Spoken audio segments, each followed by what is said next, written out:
बिस्मिल्लाहिर्रहमानिर्रहीम। प्यारे दोस्तों, पुराने वक्तों की बात है कि यमन में ते नामी एक कबीला आबाद था। उस कबीले के सरदार का नाम हातिम ताई था। हातिम ताई अपनी सखावत और खिदमत खलक की वजह से बहुत मशहूर था। उसकी सखावत के चर्चे दूर दूर तक फैले हुए थे। हर जरूरतमंद मदद के लिए हातिम के पास ही जाता।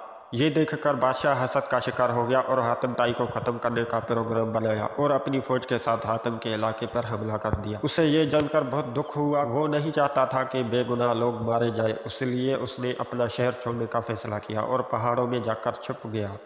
बादशाह अपनी फौज के साथ जब शहर में दाखिल हुआ तो किसी ने उसकी फौज का मुकाबला न किया, क्योंकि हातिम ताई शहर छोड़कर चला गया था।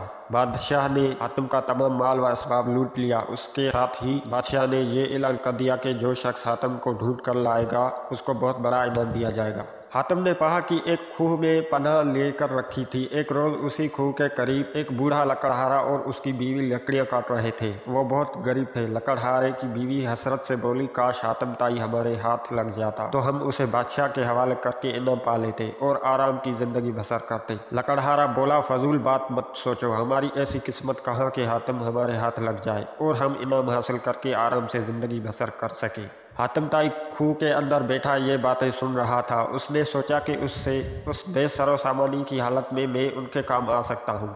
चनाचे वो खूह से बाहर आया और बूढ़े मियाँ बीवी से बोला, मैं ही हातिम हूँ, मुझे बादशाह के पास ले चलो और उसके हवाले करके इनाम हासिल कर लो। जल्दी करो, अगर किसी और ने मुझे देख लिया तो फिर तुम हाथ मलते रह जाओगे। हातिम की बातें सुनकर लकड़हारा बोला, बेशक हम गरीब हैं मगर इतने जालिम नहीं कि तुम्हें बादशाह के हवाले करके इनाम हासिल करें। हातिम ने कहा, अरे भाई, ये जुल्म नहीं, तुम मुझे जबरदस्ती पकड़कर तो नहीं ले जा रहे हो। मैं तो अपनी खुशी से तुम्हारे साथ जाने को तैयार हूँ। तुम मुझे नेकी और खिदमत का मौका दोगे। हातिम ने इनको आमादा करने की बहुत कोशिश की, लेकिन लकड़हारा किसी सूरत न माना। लकड़हारा और हातिम उस बहस में मसरूफ थे कि कुछ और लोग हातिम को तलाश करते हुए आ निकले। उन्होंने हातिम को पहचान लिया और उसे पकड़कर बादशाह के पास ले गए। बूढ़ा और उसकी बीवी भी उन लोगों के पीछे चल पड़े।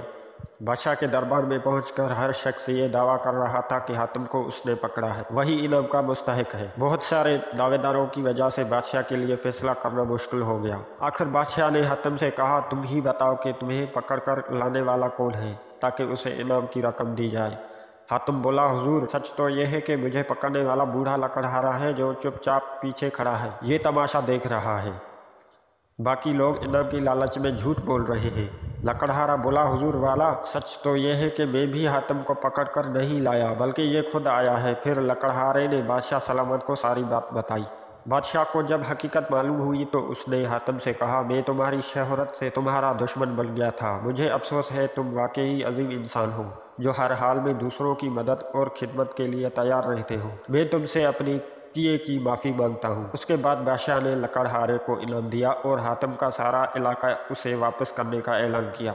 और प्यारे दोस्तों, एक दफ़ा ऐसा हुआ कि रसूल सल्लल्लाहु अलैहि वसल्लम के ज़माने में कुछ लोग जब कैद होकर आए और हुजूर सल्लल्लाहु अलैहि वसल्लम को ये पता चला कि उन कैदियों में हातिम ताई के कबीले की एक खातून भी है, तो हुजूर पाक सल्लल्लाहु अलैहि वसल्लम ने इरशाद फरमाया कि खातून को रिहा कर दो। खातून को जब रिहाई की नवीद सुनाई गई तो उसने ये कहकर आज़ाद होने से इनकार कर दिया कि मेरे साथ कबीले के दूसरे अफराद भी हैं। रसूल सल्लल्लाहु अलैहि वसल्लम ने पूरे कबीले को ही आज़ाद कर दिया और माल व गनीमत भी वापस कर दिया। साथ साथ अपने तरफ से इनाम व अकराम से भी नवाजा। न सिर्फ ये कि इनाम व अकराम अता फरमाए, बल्कि बनफिस नफीस सरहद तक छोड़ने के लिए तशरीफ ले गए। हातिम ताई की सखावत के ज़मन में एक किस्सा बयान किया जाता है कि रोम के बादशाह की दरबार में एक दिन हातिम ताई की सखावत का तज़किरा था। एक शख्स ने बताया कि हातिम ताई के पास एक बेहतरीन उम्दा नस्ल का घोड़ा है जो हवा की रफ्तार से दौड़ता है। खूबसूरत इतना है कि जो भी उसे देखता है उसकी तारीफ में रतबल शान हो जाता है। हातिम ताई की तारीफ सुनकर बादशाह बोला, जब तक किसी आदमी को आजमाया ना जाए उस वक्त तक उसके बारे में कोई राय कायम करना खिलाफ अक़ल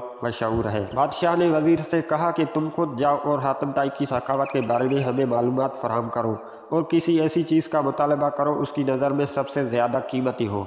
दरबार में एक दरबारी ने कहा, हातिम ताई के लिए सबसे ज़्यादा अजीज और सबसे ज़्यादा कीमती सबा रफ्तार एक घोड़ा है। बादशाह को दरबारी की ये बात पसंद आई और उसने वजीर से कहा कि तुम खुद हातिम ताई के पास जाओ और उसे खुद घोड़ा मांगो। अगर वो घोड़े का एसार कर देता है तो हातिम ताई यकीनन सखी है। रूम से चला हुआ ये वफद मंजिले तय करता हुआ रात के वक्त हातिम ताई के घर पहुंचा। जिस वक्त ये वफद वहां पहुंचा मूसलाधार बारिश हो रही थी। घप अंधेरे में बादलों की गरज माहौल को खौफनाक बनाए हुए थे। इसी खराब मौसम में घर से निकलना भी मुमकिन नहीं था। मेहमानों की तवाज़ा करना अमर महाल और मुश्किल था, लेकिन हातिम ताई ने मेज़बानी का हक अदा किया और मेहमानों की तवाज़ा और आराम व आसाइश का पूरा इंतज़ाम किया। दस्तरखान पर लजीज रहना हुआ गोश्त खाकर मेहमान खुश हुए और उन्होंने अपने अंदर सफ़र की थकान की जगह तवानाई महसूस की और गहरी नींद सो गए। सुबह के वक्त बारिश थम चुकी थी। फ़ज़ा गर्द व गबार से साफ थी। दरख्त धुले हुए थे।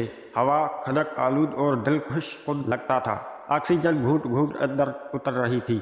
नाश्ता के दौरान वज़ीर ने मेहमान नवाजी और इजहार तशक्कर के बाद अपने आने का मकसद बयान किया। कहा, हमारे बादशाह को आपके घोड़े के बारे में बहुत कुछ बताया गया है। घोड़े की तारीफ सुनकर बादशाह चाहता है कि आप अपना घोड़ा बादशाह की खिदमत में हज़र कर दें। वजीर की बात सुनकर हातिम अफसोस के साथ हाथ मलने लगा और बहुत अफसरदा होकर बोला, अगर आप घोड़ा ही लेने आए थे तो ये बात आते ही मुझे बता देनी चाहिए थी, लेकिन अब मैं मजबूर हूँ इसलिए कि मेरा प्यारा घोड़ा इस दुनिया में नहीं है। आपको पता है कि पूरी रात तूफानी बारिश बरसती रही। मेरे लिए ये मुमकिन न था कि चरागाह या गाँव घूट से ज़ियाफ़त के लिए कोई जानवर मंगवा सकता, लिहाजा मैंने घोड़े को ज़िबा कर दिया और उसका बहना हुआ गोश्त दस्तरखान की जीनत बन गया। वज़ीर हातिम ताई की ये बात सुनकर हैरान रह गया। बादशाह को जब ये सारा वाक़या सुनाया गया तो उसने भी हातिम ताई की सखावत की तारीफ़ की।